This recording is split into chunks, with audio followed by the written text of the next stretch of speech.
So at the time of recording this video, I am 45 and we're going to talk about 3 life lessons that I just wished I had learned sooner, because I'm in the process of starting my business up. Well, I'm in the 3rd year, and I just feel that had I had known these when I was 20, things would have been a lot easier, and I would have trusted more people. So that is what this video is all about, provided I don't crash this drone. I just want to get out of the office. I'm fed up, so we're going to try this to see how this works.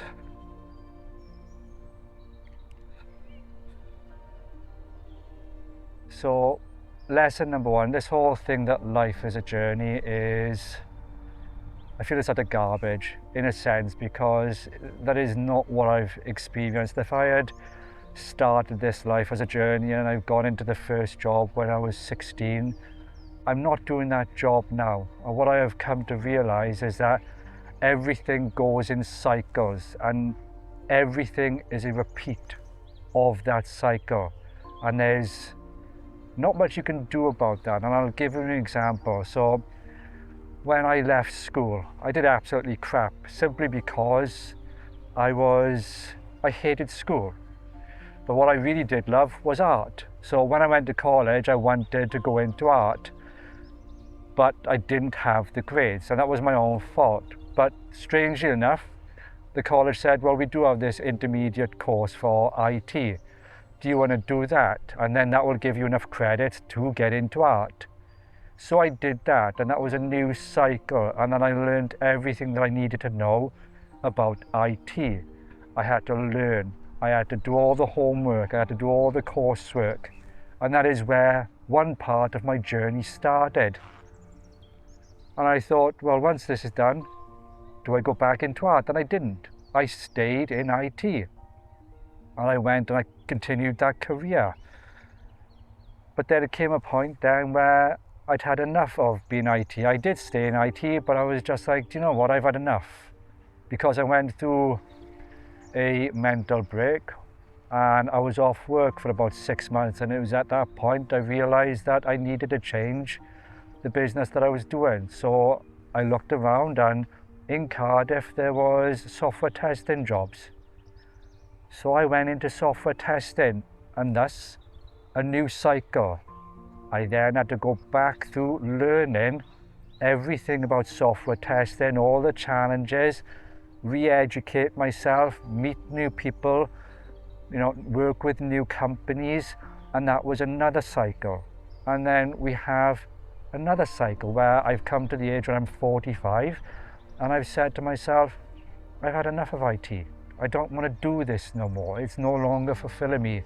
I've always felt that I was a creative since the early day when I said about doing photography, not photography, but art. I couldn't get in there. And now I've come full circle.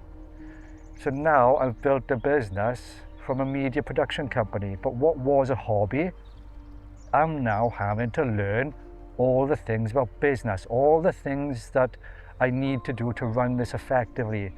So the point that I'm trying to make is that we keep saying that this whole thing is a journey. It's not. It's a repeat cycle of different events. And you're free to repeat the cycle anytime you want. You don't have to be stuck in a routine. You don't have to be stuck in one particular cycle. Yes, it means you're going to be learning again. And yes, there's going to be a change in environment. And yes, there will be differences. But that doesn't mean you stop evolving. So that's why I don't believe life is a journey. I think that it's an event of repeat cycles that you go through, and that you get to the end of your life and you can say to yourself, did I enjoy my life? And that will be the end of the journey. But in between, it's just cycles over and over and over of the same thing. Change in environment, change in job, repeat, learn, educate yourself, meet new people. It's just all in cycles. Like what we're doing with the drone today. See, I'm not that stupid. Well, some days I'm stupid.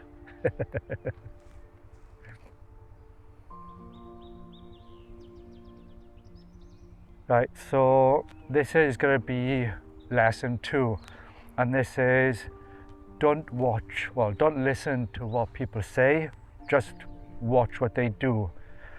Now, when people first meet me, they might think that I'm actually quite reserved and that I don't engage much, but what I'm actually doing is I'm actually listening to the conversations that people are having, and I'm observing, and over time I'm actually looking at the trends.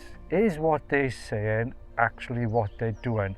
And you might have experienced this in work, whereby your company are saying certain things and they're saying that they're going to improve. 6 months go by, there's no improvement, and then there's another meeting and then they're saying, yeah, we're in process of continually improving, and that doesn't happen again, and then the third and the fourth. So this is what I mean by don't listen to what they say, watch what they do. People's actions actually give away their true selves. If someone says they're going to do something and they're consistent and they do it, then that's a person that you can trust, that's someone you can rely on. And those are the type of people that I'm looking for in business, and that is how I conduct myself. So I know if I can't do something, I will never make that promise. I can give an estimation, I can give an expectation, but I'm always very realistic with what I say, because one of the things that I don't do is I don't want to be the person that I'm exactly explaining now. I don't want people to think about me and say, you know, Byron, he's a great lad, but he never follows through in what he says. And you might have friends like this, where they're continually saying things and they're going to be there for you, and they never show up. And it is exactly what I mean by don't listen to what they say, watch what they do, because a person will give themselves away.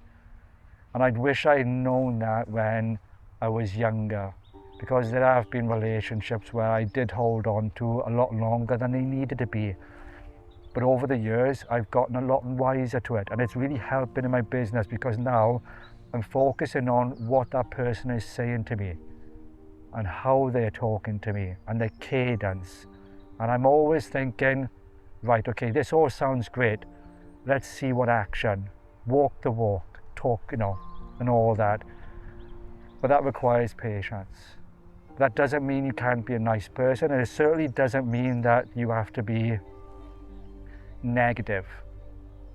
I just watch people a lot, and then over time you get a history of who they are, and then that will be the judge by which, do I want to work with this person, or is this a relationship with a person that I want to continue working with?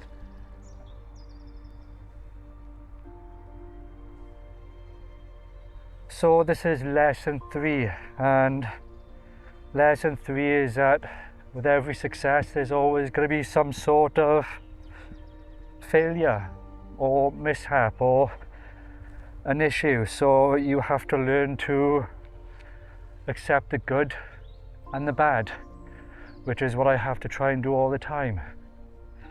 So for instance, there'll be times where I've hit a new PR in the gym, and then I might get injured. Christ, I've gotten injured leaning over just to pick up a pen off the floor. So that's another conversation. But another point was when the business was starting to take off last year, and unfortunately my father got ill. I had to cancel a project which was really excited about, and unfortunately my father passed away. So every time I get to a new point where I feel that there is going to be success or there's going to be a win, I usually know that there's going to be a point at which there's going to be met with failure as well. And it continues to this day. Like right now, the business has taken off again. This start of the year has been met with more success than all my previous years. But now my dad's not here to see it, and he was my biggest supporter. And I'm struggling with that. So the way that you can look at this for business and the way that I do is that whilst I'm always excited about a new client and whilst I'm always optimistic, I always plan for something to go wrong. So I always plan for mitigating circumstances. So when you go to a client shoot, you can prep as much as you want, but it's better to have redundancy for when things fail. And that is something that you are going to face throughout your life. I'll give you another example. Every time I've gotten financially stable, like I've cleared the loan down or I got rid of my credit card, literally a month or within the month that I've cleared it and it's gone down, the car's died. Or I'm hit with another financial crisis that I can't get around and I'm back into my credit card and I'm up and down. So life has a funny way of being really, really frustrating. But it is what it is. So what I would do is enjoy the wins, plan for the worst. The worst, I just hope for the best. And that's all you can do. And don't get stressed out about it. Obviously with my father dying, that was a different thing. I still haven't recovered from that. And you've got no one to talk to about it really as well. And I do find that difficult. It can be a lonely place, this whole life sometimes. And it's not that I don't want to talk, it's just that when there are people there around me that are ready to talk, I sometimes got nothing to say. And it's frustrating in that sense. So that is lesson 3. It is, you're going to get some wins, but at the same time, I have to stop you because are you going to hit that tree? No. Talk about my ass clenching then. You'll see it as you come back around now. And that is lesson 3, hope for the best, plan for the worst, and then just get on with it. That's all you can do.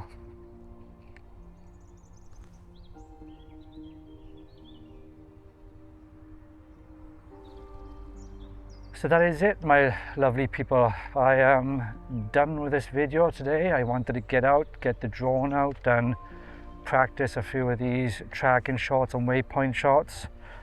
But if any of these lessons help you, drop it out, mention it in the comments.